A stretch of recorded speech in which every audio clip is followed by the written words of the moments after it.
عملنا الرقاق بطريقه سهله وفي تكات اول مره هتشوفوها معانا. بصوا التوريقه بتاعه، بصوا عشان سخن انا مش عارفه نحطه على ايدي. اللحمه اهي وطبقاته خطيره وطري ومقرمش، طري من جوه ومقرمش من بره. يا ريت تجربوها وتقولوا لي رايكم ايه. ما تنسوش تعملوا سبسكرايب للقناه ولايك للفيديو وتعليق حلو منكم. اول خطوه هنعصج اللحمه.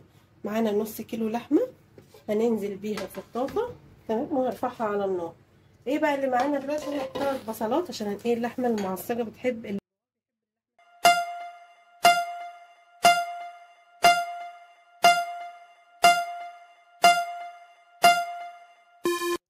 الرقاق بيحب اللحمه كده كتير.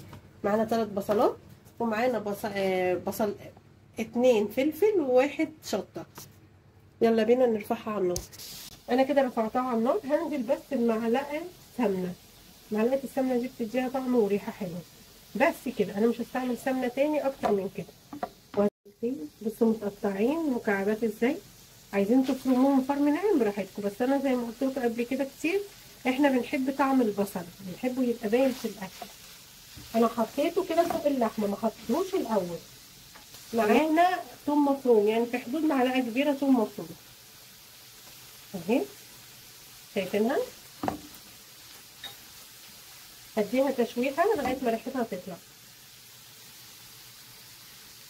دلوقتي معايا مكعب لحمه هنزل بيه، وهنزل بالتوابل بتاعتنا. بصوا انا هنزل بورق اللورا، معايا كام عود كده وهقلبه. انا نسيت اقول لكم يا جماعه، ده نص كيلو لحمه مفرومه وبصلتين يعني كويسين، بصلتين كبار. التوابل بقى بتاعتنا ملح، معلقه ملح، توم باودر وبصل باودر، معلقه قرفه، معلقه جنزبيل، نص معلقه شطه، معلقه فلفل اسمر، 7 بهارات. هنزل بيهم كلهم مره واحده. هنزل بقى دلوقتي بايه؟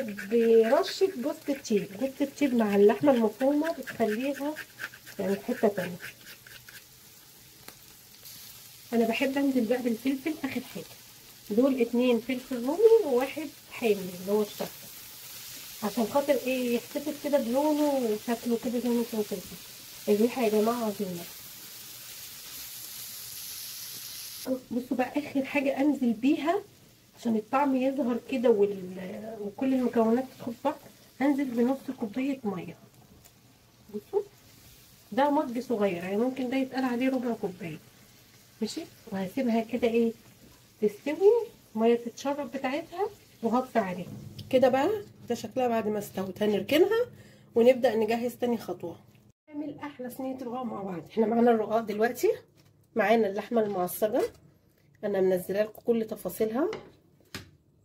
معانا السمنه البلدي، ممكن سمنه عاديه، زبده، ممكن زيت، زبده على سمنه اللي انتوا تحبوه. معانا اللبن وهقول لكم احنا هنعمل بيه ايه اللبن. ومعانا الشوربه بتاعتنا متبهره كويس جدا ومظبطين الملح بتاعها وكل حاجه. دلوقتي بقى نشيل الرقاق كده على جنب ونجيب الصينيه بتاعتنا اللي احنا هنرص فيها الرقاق.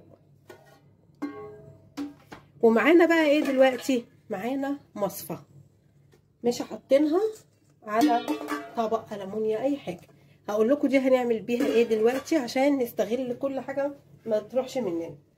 هنجيب كده الشوربه بتاعتنا اول اهي. هننزل الشوربه دي سخنه، هننزل عليها باللبن. اللبن بتاعنا لحد ما لون الشوربه يختلف. لو احنا زودنا اللبن طعم اللبن هيبان، قللنا اللبن مش هيبان. بس انا فكره اللبن بيطري معايا الرقاق وبيخليه ليه طعم جميل كده ومقرمش. كده احنا جهزنا اهو. نركن بقى كده اللبن بتاعنا على جنب كده اهو، جهزناها قدامكم. نحط بقى الصينيه تاني وهنجيب السمنه بتاعتنا هنحط فيه الارضيه بتاعتنا. احنا عايزين يعني زبده كويسه جدا في الارضيه اهي.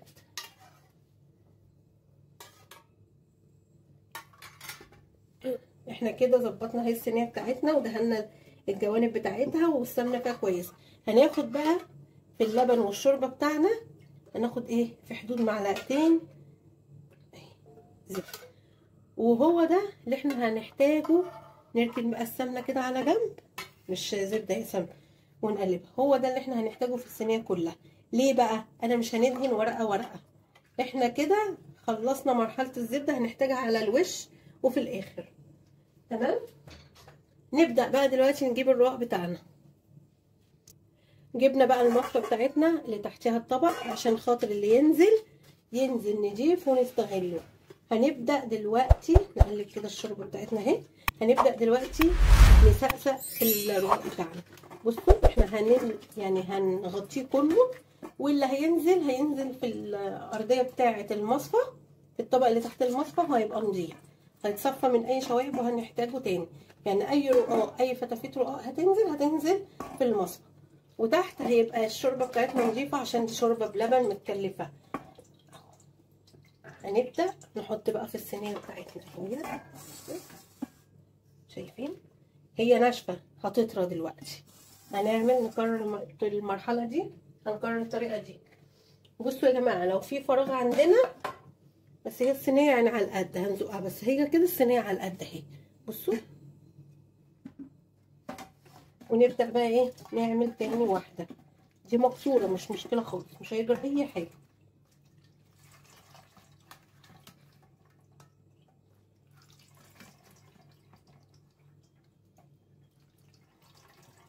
نحطها ونجيب الباقي بتاعها ونحطه برضو اهي. بصوا يا جماعه، احنا كده خلصنا 3 رقات. احنا هنعمل 3 تحت و3 فوق. بصوا بقى، شايفين اللي طلع ده كده؟ كده بس كده، مش عايزاها تلمس اهو. اللي طلع شوربه جميله باللبن، نضيفه ومتصفيه. هنحطها تاني هنا عشان الكميه عندنا قلت. وهنبدا نركن كده دلوقتي ونجيب اللحمه بتاعتنا. كده بقى احنا حطينا اهو خلاص الرقاق بتاعنا. بصوا بالمعلقه اللي احنا هنحط بيها اللحمه نضغط ضغطه بسيطه كده. هو الرقاق لما يتشرب منه الشوربه تشربه، هتلاقيه لان معانا وهبط خالص. احنا هننزل بقى بالمعصر بتاعنا، واحنا بننزل كده نضغط. ماشي اهو، ننزل بشويه كده ونركن ونضغط. بصوا هنساوي الصينيه، بالمره نهبط الرقاق بتاعنا. انتوا هتقولوا لي طب يا منى ده كده الرقاق ناشف وهاش والصينيه هتبقى كتير قوي فيها 6 رقات. اقول لكم لا، مش كتيره خالص عليها، لان كله هيدخل في بعضه كده. وانا بعمل باللحمه اهو، بنزل الرقاق. بصوا يعني وصل خلاص لنص الصينيه او اقل كمان. اهم حاجه بس ما نخليش اللحمه تنزل على الحروف عشان ما تتحرقش اهي. هننزل بالكميه كلها ودوست كده دوسه كويسه، واللحمه هي كلها فردت. انا مش عايزه اكتر من كده. نبدا بقى نحط الرقات بتاعتنا الباقيه كده. احنا خلصنا الصينيه بتاعتنا، 3 تحت و3 فوق. هنعمل ايه بقى دلوقتي؟ هي برضو لسه يعني هشه كده طالعه. هنعمل ايه؟ هناخد كبشه شوربه باللبن اللي احنا بنسقي بيها. انا كل ما الاقي ان هي قلت مني تحت من الطبق بتاع البوله بتاعتي، باخد من اللي انا نازل في المصفى تحت المصفى اهو. بصوا احنا هنسقي الاطرف كده كويس جدا. ليه بقى الاطرف؟ عشان تنزل وتنام. كل يا جماعه ما انتم ما تيجوا تاكلوا الرقاق بتلاقوا الاحرف بتاعته ناشفه، لكن بالطريقه دي هتلاقوها طريت ومسكت في بعضها. هنيجي بقى في النص كده هنا ندي كبشتين كده، ومش هندخلها الفرن على طول. احنا هنسيبها في حدود نص ساعه. تلاقوا الورق كرمش كده ببعضه، وده هبطت خالص عشان تبقى طالعه كده قطعه واحده على بعضها. هنسيبها وارجع لكم. كده بقى احنا خلصناها زي ما قلت لكم، سيبناها ربع نص ساعه براحتكم. لما انتوا تلاقوها طريه كده، بصوا هنبدا بقى ننزل عليها بالسمنه بتاعتنا اهي. بصوا يا جماعه، يعني احنا لازم نديها وش كده حلو من فوق ووش من تحت. احنا تحت بطناها كويس وفوق نفس الكلام. وهندخلها الفرن بتاعتنا على درجه حراره 200 لحد ما تستوي، ونقلبها على الوش التاني وندخلها الفرن برضو تحمر من ناحيتين. او ممكن اللي عايز يسويها على البوتاجاز، بس انا بصراحه بفضل الفرن اسهل وبتطلع بنفس النتيجه. يعني رقاق. يعني كل سنه وانتم طيبين، عيد اضحى مبارك عليكم. عملنا الرقاق بطريقه سهله وفي تكات اول مره هتشوفوها معانا.